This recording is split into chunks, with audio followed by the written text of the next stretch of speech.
Jeshi la Polisi lingependa kutoa taarifa baada ya saa 24 kupita toka tulipotoa taarifa ya mwisho asubuhi ya tarehe 11 mwezi wa 12 2025 juu ya hali ya usalama nchini. Tungependa kuwajulisha kuwa kwa ushirikiano na vyombo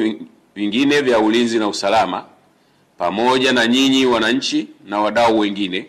katika kutimiza jukumu la pamoja la kulinda amani, utulivu na usalama nchini, hadi sasa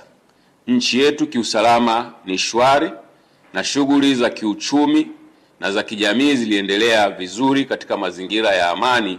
kwa kipindi hicho cha masaa 24. Tunapoelekea kwenye siku za mwisho wa wiki, tunazidi kutoa wito kwa kila mmoja wetu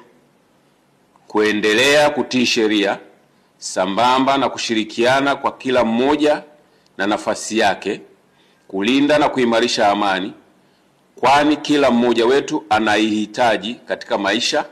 na katika shughuli zetu za kila siku. Jeshi la Polisi kwa kushirikiana na vyombo vingine vya ulinzi na usalama vinaendelea kuahidi tutaendelea kulinda usalama wa nchi yetu sote, maisha na mali za kila mmoja wetu ndani ya taifa letu la Tanzania. Aidha, tuendelee kuelimishana na kuhimizana kuyakataa yale yote yanayohamasishwa kwa njia mbalimbali